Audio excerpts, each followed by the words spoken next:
انسان کو حیوان بنا دیا جائے. ایک کتے کو شہوت ہے, جو کتیا مل جائے, چاہے اس کی ماں ہو چاہے اس کی بیٹی ہو, اس سے اس کو استفادہ کر لے گا. یہ انسانوں نے کیا قدریں لگا رکھی ہے, ماں بیٹی بہن بیوی, کیا فرق ہے ان میں؟ عورت ہے وہ بھی عورت ہے, یہ بھی عورت ہے. اور خاندانی نظام کی جڑیں کھود ڈالی جائیں, گویا کہ انسان حیوان بن جائے.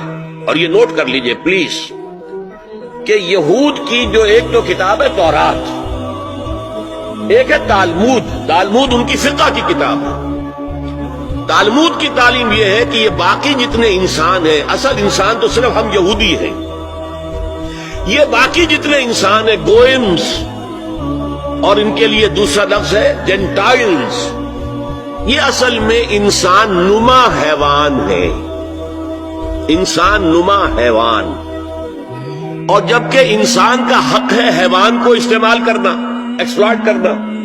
گھوڑے کو ٹانگے میں بگھی میں باندھتے ہیں کہ نہیں, اور بیل کو آپ اپنے ہل میں جوتتے ہیں. اسی طرح ہمارا حق ہے تمام انسانوں کو ان کا خون چوسنا, انہیں ایکسپلائٹ کرنا, انہیں استعمال کرنا.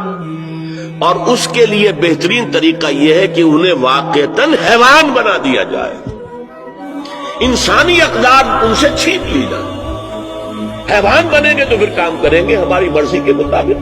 یہ انتقام یہ لوگ یورپ سے اور امریکہ سے, عیسائیوں سے بھرپور طریقے پر لے چکے.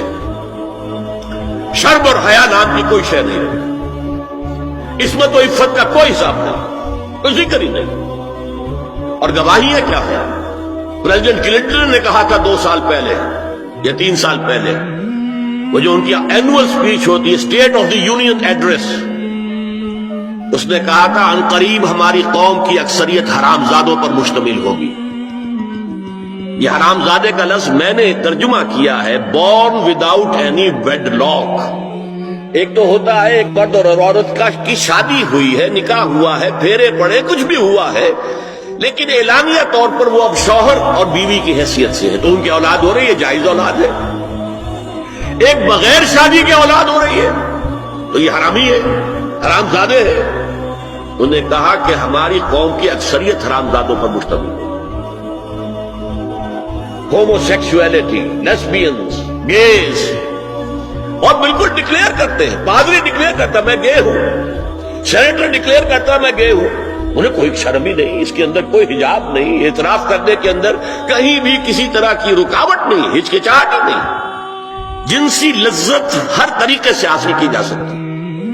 زنا بالرضا ہو تو کوئی جرم ہے ہی نہیں. ہاں زنا بالجبر ہو تو جرم ہے.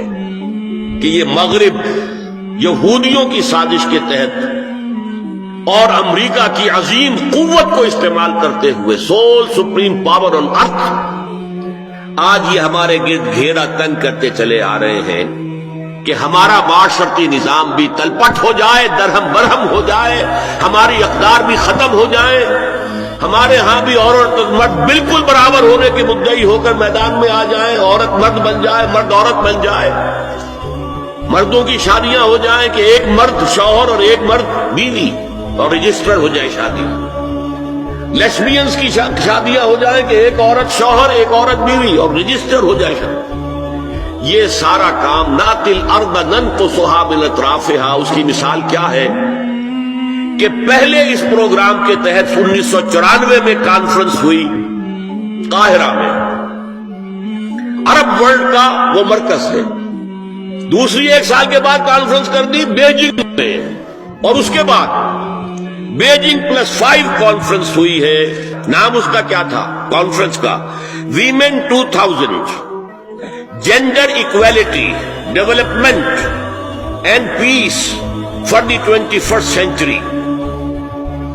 پریپریٹری ڈاکومنٹ میں نمبر 1 ہومو سیکسولیٹی کو نارمل سیکسول اورینٹیشن قرار دیا جائے. کوئی جرم نہیں ہے, مرد مرد سے شہوت نانی کرے. عمل قوم لوط, ایک شخص جو ہے عورت سے اپنی خواہش پوری کرنا چاہتا ہے, ایک مرد سے کرنا چاہتا ہے, تمہیں کیا اعتراض ہے؟ نمبر 3 عورتیں گھر کا کام کاج کرنے سے انکار کر دیں یا اس پر ویج طلب کریں, مزدوری دو میں, محنت دو تب ہم کام کریں. یہ چولہا جھونکنا, یہ روٹی پکانا, برتن دھونا, یہ اس کے لیے ہمیں اجرت چاہیے، لیبر کی۔ نمبر 4، عورت حمل اور وضع حمل کی جو تکلیف برداشت کرے اس پر بھی شوہر سے اجرت لے۔ نمبر 5، اگر کسی وقت کسی عورت کی طبیعت آمادہ نہ ہو ہم بستری کے لیے اور شوہر مجبور کرے تو اسے میریٹل ریپ قرار دیا جائے، یہ زنا بالجبر ہوگا جس کی سزا دی گئی، شوہر اور بیوی کا معاملہ ہے۔ نمبر 6، پروسٹیٹیوشن کو ایک باعزت پیشہ مانا جائے اور ان کو پروسٹیٹیوٹس نہ کہا جائے بلکہ سیکس ورکرز، سیکسول ورکرز۔ 7، وراثت اور طلاق میں بالکل برابری، کوئی فرق نہیں۔ اب یہ خاص چیز تو معلوم ہوتا ہے کہ اسلام ہی کو ہدف بنا کر انہوں نے ایجنڈے میں شامل کیا۔ اگر شوہر اور بیوی کے درمیان اعتماد نہ ہو، شوہر کو یہ یقین نہ ہو کہ میں جب باہر جاتا ہوں میری بیوی کیا کرتی ہے، اور بیویوں کو یہ یقین نہ ہو کہ میرا شوہر جب باہر جاتا ہے تو کیا کرتا ہے، اگر بد اعتمادی ہو جائے، اگر شوہر کی نگاہ میں کوئی اور عورت جو ہے وہ آ گئی ہے، کھب گئی ہے، اب اس کی توجہ اپنی بیوی پر سے ہٹ جائے، اسے خواب میں وہی آئے گا، یہ بانڈ آف لو کمزور ہو گیا۔ اگر باپ کو یہ یقین نہ ہو کہ یہ اولاد میری ہی ہے تو وہ خاندان کا ادارہ دراڑیں پڑ گئی۔ لہذا اس خاندان کے ادارے کو مضبوط رکھنے کے لیے سب سے اہم کام کیا ہے کہ جتنی بھی سیکشول اٹریکشن ہے یہ دو صنفوں میں، مرد اور عورت، یہ سینٹرڈ رہے، مرکوز رہے شوہر اور بیوی کے درمیان، انتشار نہ ہو، نگاہ ادھر سے ادھر نہ جائے، بلکہ ان کی پوری توجہ، آپس میں اعتماد ہو، آپس میں محبت۔